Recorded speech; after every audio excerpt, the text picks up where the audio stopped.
Kuliah kerja nyata adalah suatu bentuk pendidikan dengan cara memberikan pengalaman belajar kepada mahasiswa untuk berinteraksi dengan masyarakat di luar kampus dan secara langsung mengidentifikasikan masalah-masalah serta membantu menangani permasalahan yang dihadapi masyarakat dalam pembangunan wilayah di lokasi KKN.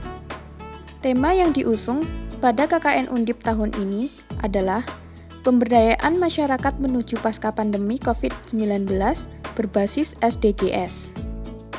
Saya, Dinda Rizky Salsabila Caisarifa, mahasiswi S1 Teknik Kimia, mendapatkan kesempatan untuk melakukan KKN di Desa Baran, Kecamatan Cawas, Kabupaten Klaten, selama 42 hari dari tanggal 5 Januari hingga 15 Februari tahun 2022.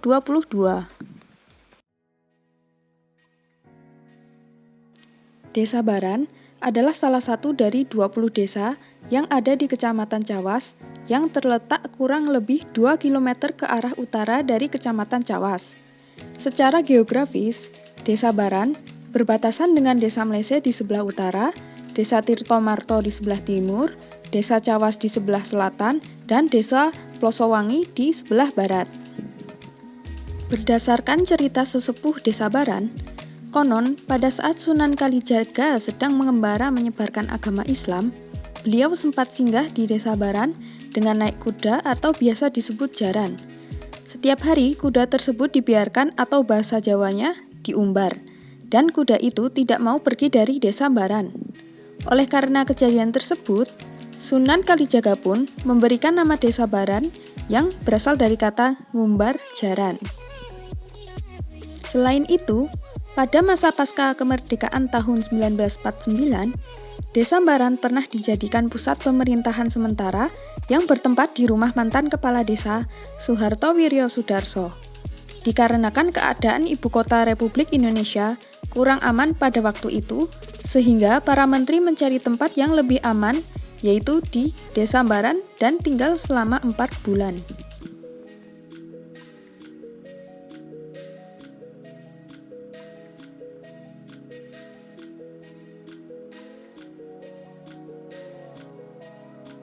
Kekayaan sumber daya alam yang ada di Desa Baran sangat mendukung baik dari segi pengembangan ekonomi maupun sosial budaya, khususnya dari sektor pertanian karena lahan pertanian Desa Baran sangat subur.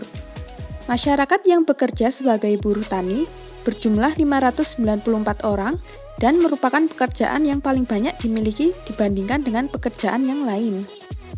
Selain pertanian, beberapa UMKM yang ada di Desa Baran adalah sebagai berikut. Yang pertama adalah pengrajin kain tenun lurik pedan. Lurik di Klaten dinamakan kain lurik pedan dan tidak dinamakan dengan nama kecamatan lain. Padahal industri kain lurik tidak hanya berkembang di Kecamatan Pedan. Hal ini terjadi karena pada zaman dahulu yang memiliki modal dan tempat-tempat industri kain lurik adalah orang-orang Pedan yang kaya. Sedangkan orang-orang di Kecamatan Cawas kebanyakan tidak memiliki modal usaha, namun mereka memiliki keahlian menenun, sehingga orang-orang di Kecamatan Cawas bekerja di Kecamatan Pedan sebagai penenun kain lurik.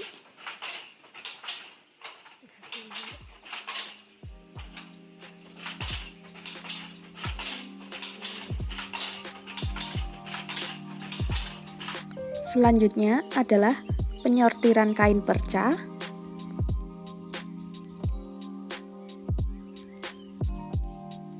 industri rumahan pembuatan kerupuk karak atau gendar, dan masih banyak industri kecil rumahan lainnya seperti pembuatan tahu dan tempe, pembuatan batu bata, dan pembuatan keset. Selain potensi desa tersebut, juga pernah diadakan Festival Budaya Gejok Lesung di Desa Baran.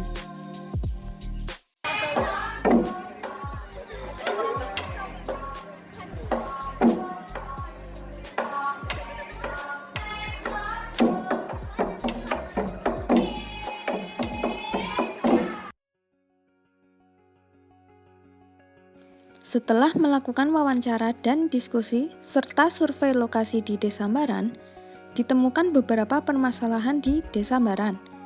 Permasalahan tersebut adalah Desa Baran tidak memiliki banyak UMKM dan rata-rata pekerjaan masyarakat Desa Baran adalah buruh petani yang memiliki resiko tinggi terpapar sinar UV matahari untuk waktu yang lama. Oleh karena itu, dengan dasar bidang teknik kimia, maka akan disusun penyelesaian dan tindak lanjut dari permasalahan yang ditemukan tersebut.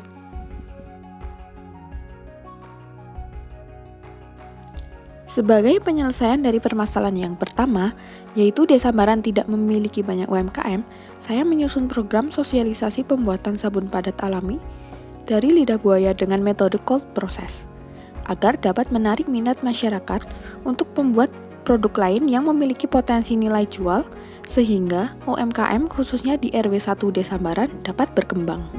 Lidah buaya sebagai bahan pembuat sabun dapat membuat kulit lebih lembut dan bermanfaat untuk menjaga kelembaban kulit.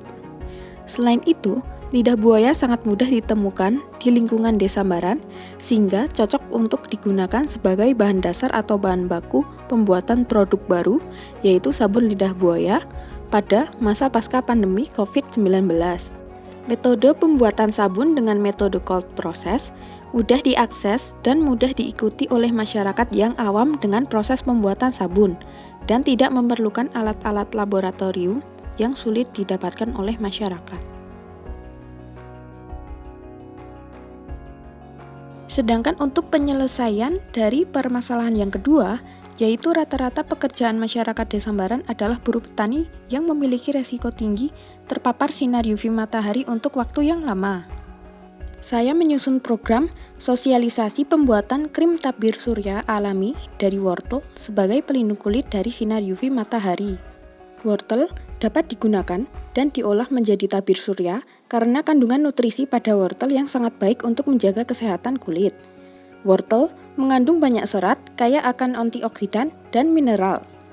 Oleh karena itu, dilakukan program sosialisasi tersebut agar masyarakat dapat memahami pentingnya menjaga kesehatan kulit, manfaat kandungan wortel untuk kesehatan kulit, dampak negatif terpapar sinar UV matahari dalam waktu yang lama, dan langkah pembuatan krim tabir surya alami berbahan baku wortel secara mandiri, murah, dan mudah.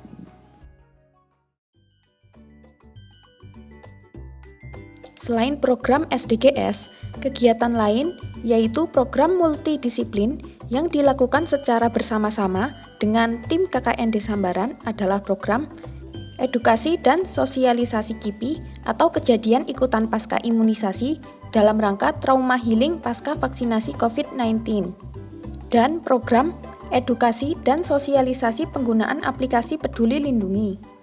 Kegiatan dilakukan pada hari Minggu tanggal 30 Januari 2022 secara offline dengan mengumpulkan warga secara berkelompok-kelompok dengan tetap memperhatikan protokol kesehatan sehingga akan ada beberapa batch kumpulan warga yang akan didatangi kegiatan edukasi dan sosialisasi. Hal tersebut dilakukan untuk menghindari kerumunan warga. Hasil yang dicapai dari program edukasi dan sosialisasi KIPI COVID-19 kepada masyarakat adalah masyarakat Desa Baran lebih mengetahui dan memahami penyebab, gejala-gejala, serta tindakan atau penanganan yang harus dilakukan setelah melakukan vaksinasi, serta mengurangi stigma negatif terkait vaksinasi COVID-19 yang beredar di masyarakat sehingga tercapai pemerataan vaksinasi di daerah Desa Baran.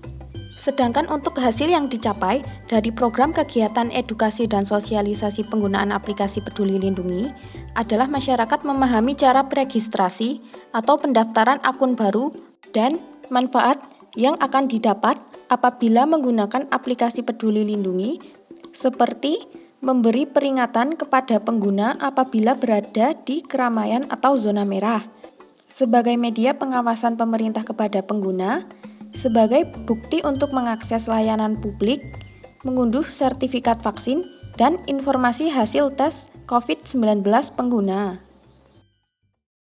Beberapa kegiatan lain di Desa Baran adalah sebagai berikut.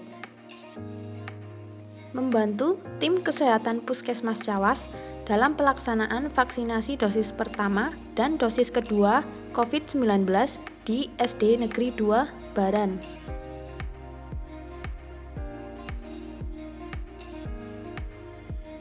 membantu tim kesehatan Puskesmas Cawas dalam pelaksanaan vaksinasi dosis pertama dan dosis kedua COVID-19 di SDIT Ibnu Sina Baran. Pemantauan 3M di TPA atau Rumah Quran 7 Desa Baran yang dilakukan setiap hari Rabu. Pemantauan 3M di SD Negeri 2 Baran yang dilakukan setiap hari Senin. Membantu kegiatan di SD Negeri 2 Baran dalam acara perpisahan purna tugas kepala sekolah. Melakukan edukasi ke peternak sapi. Memasang spanduk larangan membuang sampah di sungai, dan mengikuti senam bersama ibu-ibu lansia.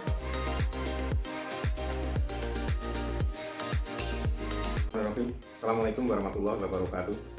Yang kami cintai adik-adik dari Universitas Diponegoro Semarang yang akan mengadakan KKN di Desa Baran, kami ucapkan selamat datang, dan kami selaku kepala Desa Baran sangat-sangat berterima kasih pada adik-adik di Sambaran, dan semoga harapan kami kuliah kerja nyata adik-adik nanti bisa bermanfaat bagi masyarakat Sambaran dan untuk bisa dikembangkan ilmunya pada masyarakat di Sambaran dan bermanfaat bagi masyarakat kami. Kami selaku kepala desa banyak-banyak mengucapkan terima kasih. Semoga adik-adik nanti bisa sukses dalam menimba ilmu dan menebarkan ilmu di Desa Sambaran dan bisa bermanfaat bagi semua masyarakat kita. Demikian kata sambutan kami. Assalamualaikum warahmatullahi wabarakatuh.